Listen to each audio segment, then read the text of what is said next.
¿Qué tal, amigos? Bienvenidos a Tijuana Contigo, este espacio que llega a todos a través del Consejo de Desarrollo de Tijuana, del CDT, en alianza pues con una serie de universidades, de organismos empresariales, de cámaras en ambos lados de la frontera, inclusive, y por supuesto también del ayuntamiento, que de manera generosa todos han cedido este espacio virtual para a la 1 p.m. llegar a los más posibles, llegar a nuestra comunidad, llegar a nuestros emprendedores, llegar a nuestros trabajadores, a las familias, con temas sobre el futuro. Pero antes de trabajar en el futuro, que es la preocupación y ocupación del Consejo de Desarrollo de Tijuana, es el hoy.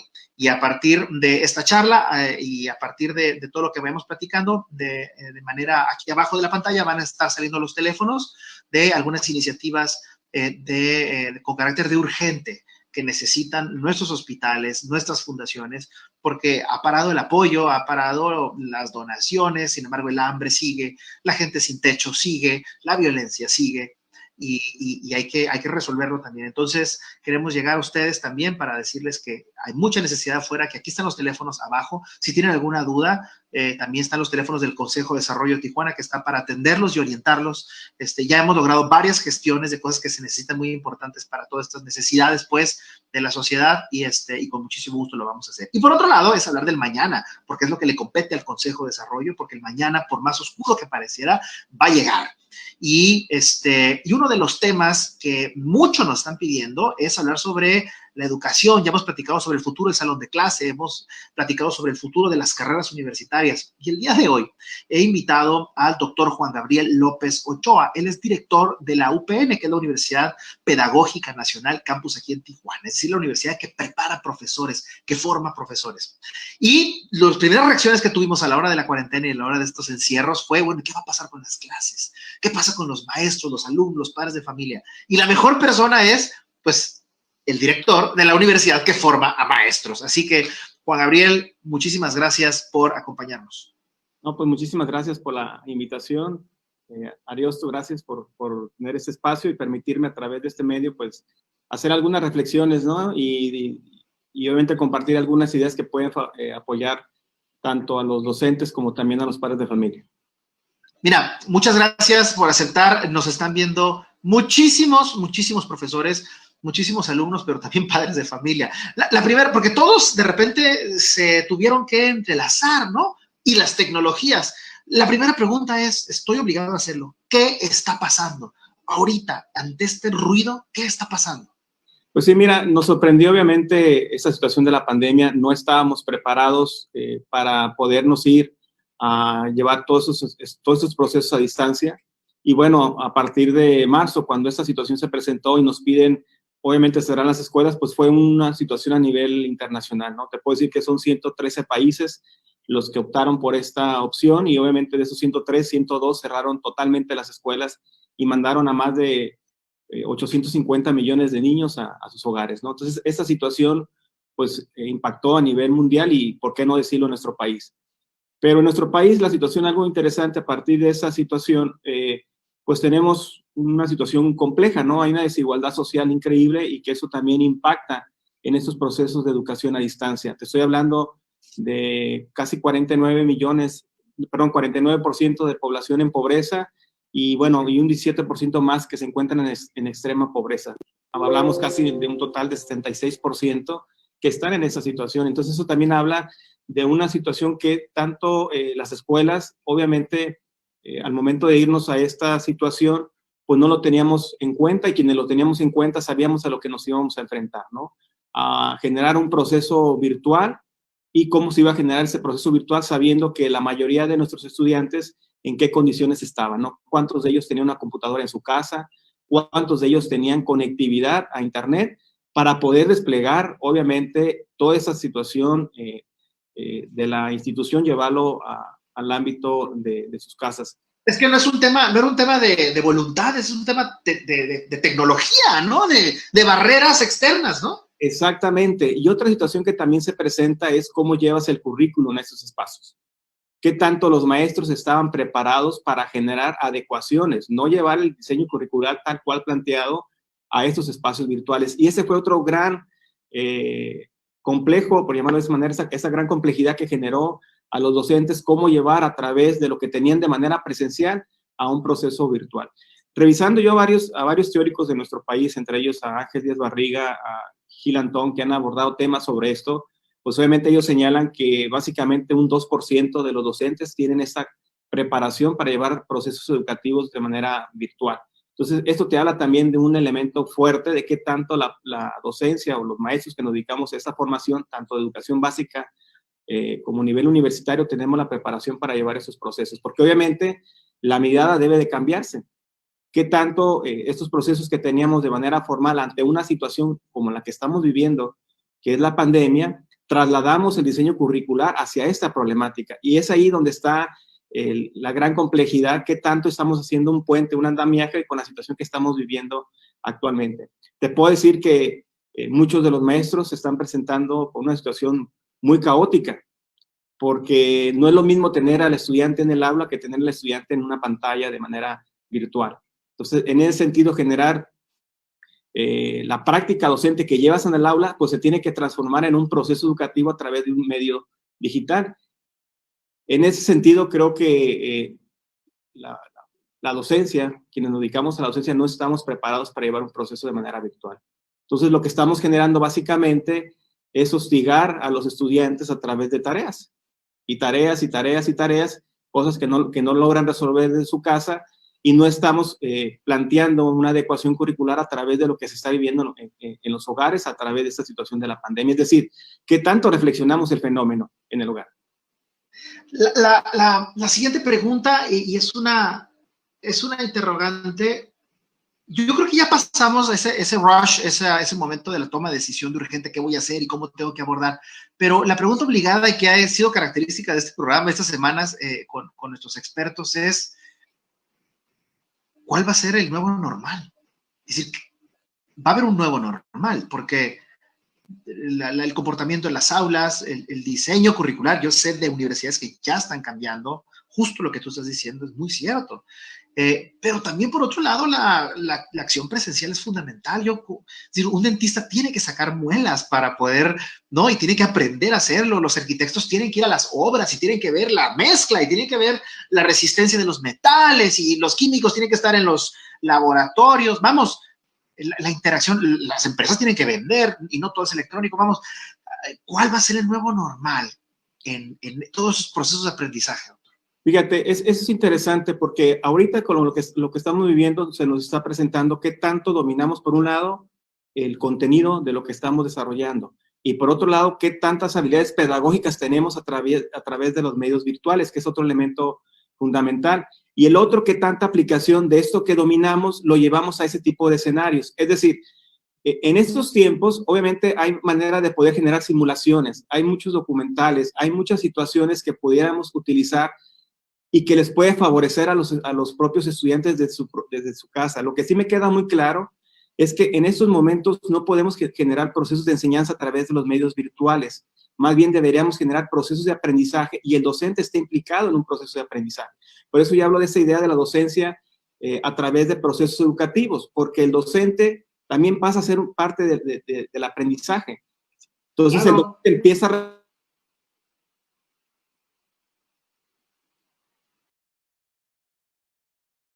reflexión, porque también tenemos que acompañar, además de esta situación del contenido de la educación curricular, cómo reflexionamos lo que también viven desde la parte emotiva, desde ese acompañamiento que tenemos que hacer en los hogares, porque hay situaciones de psicosis en el espacio áulico. Entonces, no solamente la docencia la ejercemos a través de ese ejercicio, sino que también damos acompañamiento, generamos condiciones, fortalecemos el espacio del hogar, porque finalmente lo que queremos generar es un aprendizaje en casa, no una enseñanza en casa.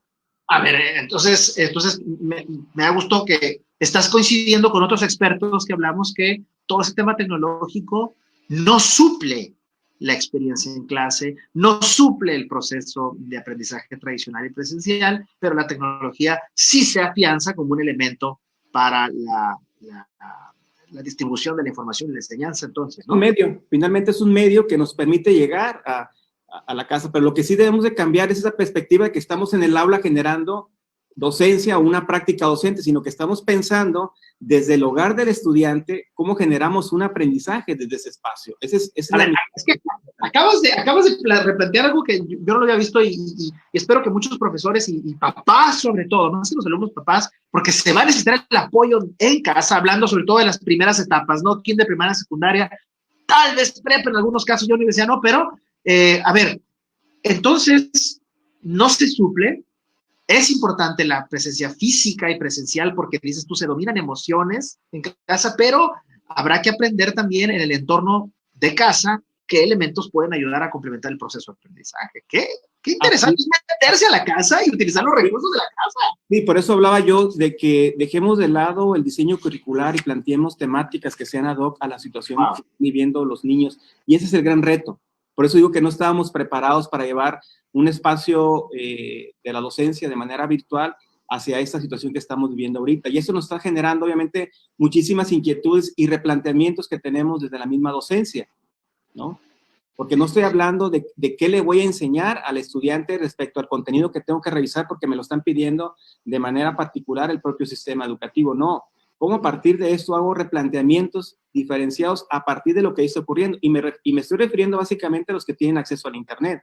Y los que no tienen acceso al Internet, que es por teléfono, que es debido a través de correos, cómo generamos también a través de ellos otras experiencias o cómo recuperamos a través de lo que ellos están desarrollando en sus propias casas, ¿no? Por ahí hubo una imagen que yo en algún momento compartí de un niño que estaba alejado de la urbanidad, ¿no? Y diciendo, bueno, maestro, no te escucho. Obviamente porque está en un contexto donde no llega, no tiene ni luz, no hay internet, ¿no? Híjole, a ver, entonces, desplazada por completo esa idea, es falsa la idea de que todo será virtual, ahora todos los salones serán en clase. No, no es cierto. Así no va a ser, pero la currícula habrá de adaptarse a una nueva realidad, que tal vez es mejor, porque tal vez hay recursos que no habíamos considerado, ¿no? En casa o en el entorno privado de cada quien que nos puede ayudar a fortalecer, ¿no? El aprendizaje y bueno, todo un reto que tienen aquellos que diseñen currícula, ¿eh? Sí, pero fíjate que aquí también nos viene, nos replantea situaciones nosotros que nos dedicamos a la actualización del magisterio a través de profesionalizarlos, porque nos dedicamos básicamente a generar esta profesionalización de aquellos maestros que ya egresaron de las normales o que están involucrados en la docencia. Nos damos cuenta de que también un gran reto que tenemos desde la formación de ellos es cómo generamos un pensamiento crítico y creativo, porque si esta habilidad la desarrollamos en los docentes, cuando se plantean ese tipo de situaciones, lo que hace el docente es imaginar cómo replanteamos nuestro mismo ejercicio en un espacio virtual, ¿no? Entonces creo que también ese es uno de los retos que tenemos, porque además un elemento fundamental de la escuela es cómo formas a estos estudiantes para la vida, ¿sí? Cómo contextualizamos lo que estamos formando a los estudiantes para ese mismo ejercicio. Si lo hacemos desde el ámbito presencial en el aula, ahora ¿cómo lo hacemos desde el ámbito virtual? Porque lo que estamos generando, vuelvo a reiterar, es un aprendizaje en casa. Y ese aprendizaje en casa tiene que ver con la cotidianidad que tiene el estudiante sobre cómo le generamos el aprendizaje. Entonces aquí entra la habilidad del docente. Por eso digo que la función en ese caso de la docencia es importantísima en los procesos educativos actuales por lo que estamos viviendo, ¿no? Doctor Juan Gabriel López Ochoa, director de la Universidad Pedagógica Nacional, algunos tips, recomendaciones.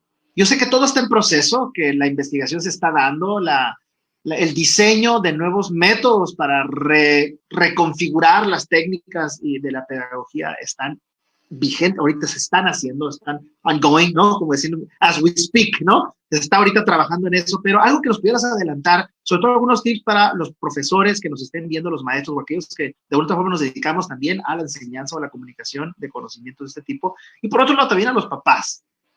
Algunos tips que nos pusieras ya para poder cerrar esta interesante charla. Sí, mira, primero, pensar que no todos los padres de familia tienen la misma formación que están viviendo los estudiantes en ese proceso. Eso hay que tenerlo en cuenta, ¿no? Entonces, ¿qué tanto el padre de familia puede ser un acompañante en las tareas de los estudiantes? Por eso lo importante es no dejar demasiada tarea en la actualidad de lo que está viviendo el estudiante.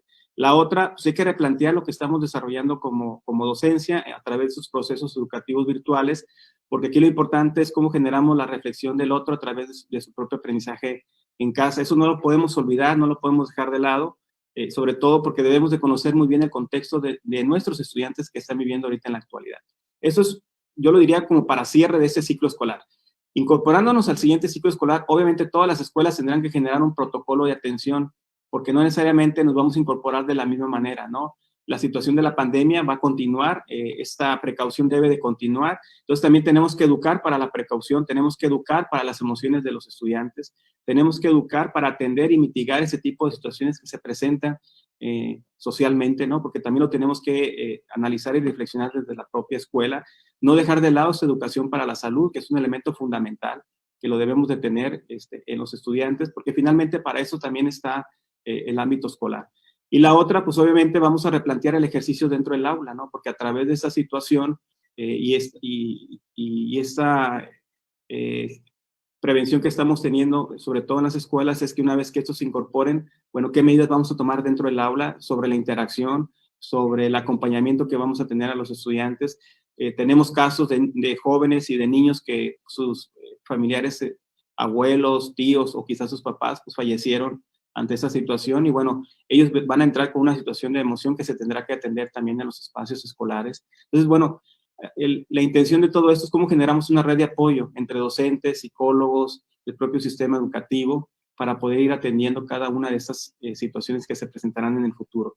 Y la otra, que bueno, se va a replantear obviamente el ejercicio de la docencia, ¿no? Requerimos docentes más críticos, más reflexivos y que estemos formando para la vida de esos estudiantes, ¿no? Que los estemos haciendo más conscientes, pero que también uno como docente tiene que ser consciente de lo que estamos generando en el aula. Yo creo que un docente que esté formado y habilitado a partir de las ideas que tenemos que generar como parte de la docencia, pero también como parte de la pedagogía, en esa medida estaremos ayudando también a generar procesos más reflexivos, ¿no? Y más críticos en ese sentido. En lo personal he trabajado mucho en la educación de los sordos, es un tema que he desarrollado por muchos años y eso me ha permitido a través de esa área en la que me he venido enfocando, entender mucho de los procesos educativos que vivimos actualmente y lo que deberíamos de repensar en un futuro, ¿no? Yo hablo de una idea de tener, vuelvo a reiterar, porque lo trabajé también en una publicación, de tener un pensamiento crítico y eso nos va a permitir, obviamente, replantear nuevas maneras de abordar situaciones, de interpelar a los estudiantes, porque ellos también nos interpelan a nosotros. Entonces, yo también me convierto en un aprendiz en el ejercicio que estoy haciendo como proceso educativo.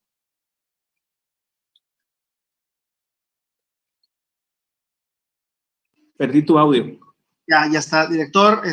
¿Qué momentos nos tocaron vivir? Y qué momentos también para el mundo de la docencia, como el que te toca a ti enfrentar a través de una institución como la Universidad Pedagógica Nacional, aquí en una ciudad tan intensa, pero también interesante como lo es Tijuana. Si quieres comentar algo antes de ir.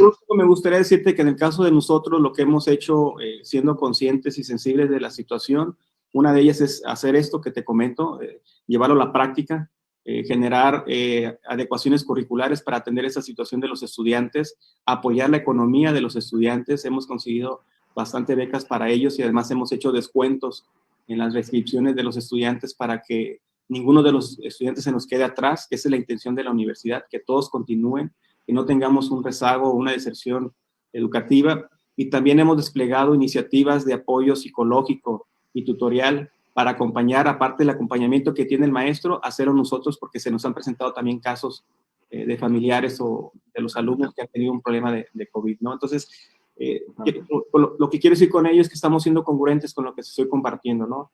Sé que es un camino largo que tenemos que seguir, sé que requerimos más fortalecimiento en la formación de los docentes, pero también estoy convencido que si hay la voluntad y la disposición, lo vamos a hacer. Híjole, son de los mejores 20 minutos invertidos en información, en comunicación. Director, te agradezco muchísimo. Sé que tu día ya ha estado ajetreado y tuvimos algunos retos ahí técnicos.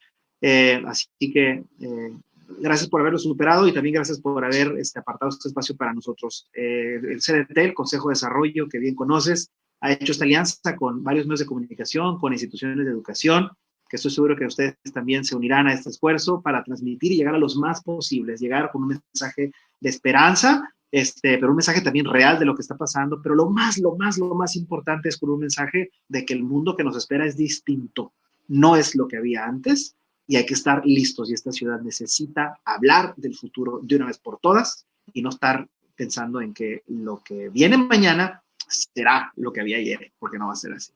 Gracias, doctor Juan Gabriel López Ochoa, director de la Universidad Pedagógica Nacional, y a ustedes por acompañarnos aquí en Tijuana Contigo, este espacio que llega a todos ustedes a través del CDT, el Consejo de Desarrollo de Tijuana. Buenas tardes, buen provecho. Gracias.